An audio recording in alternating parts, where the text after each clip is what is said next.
మంచి కార్యక్రమాన్ని నిర్వహించిన విశాఖ దక్షిణ నియోజకవర్గం శాసనసభ్యులు వంశీకృష్ణ శ్రీనివాస్ గారికి ఖచ్చితంగా ధన్యవాదాలు తెలుపుతున్నాను. జగన్మోహన్ రెడ్డి ఎన్నో కలలు కన్నాడు. ఆంధ్ర రాష్ట్రమే కాదు, మొత్తం దేశ ప్రజలందరూ హిందువుల్ని పూజించి ఒక పుణ్యభూమిగా భావిస్తున్న ఈ భారతదేశంలో ఆంధ్ర రాష్ట్రాన్ని హిందూ మతం లేకుండా చేద్దామని జగన్మోహన్ రెడ్డి తలుచుకుని 5 సంవత్సరాలు ఆంధ్ర రాష్ట్రాన్ని వెళ్ళాడు. 5 సంవత్సరాల్లో ఒక్క తిరుపతి కాదు, దాదాపు 300 దేవాలయాన్ని నాశనం చేశాడు. అంతేకాదు ఎంతో మంది పురోహితుల్ని తిట్టడం చేశాడు, కొట్టడం చేశాడు. అదేవిధంగా రామాలయం పవిత్రంగా చూసుకున్న రాముడు తలనే లేకుండా చేశాడు. అటువంటి క్రిమినల్ని ఖచ్చితంగా దేవుడు శిక్షిస్తాడు.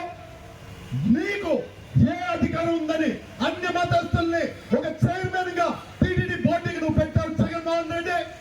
ఖచ్చితంగా నీకు దేవుడు చూసే రోజులు దగ్గరగా వచ్చాయి.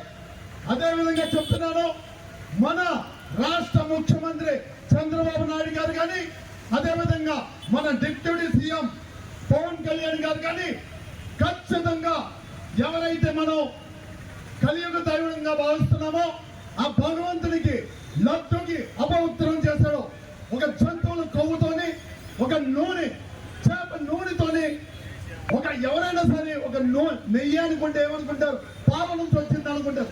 కానీ పూర్తిగా అపవిత్రం చేశాడు జగన్మోహన్ రెడ్డి.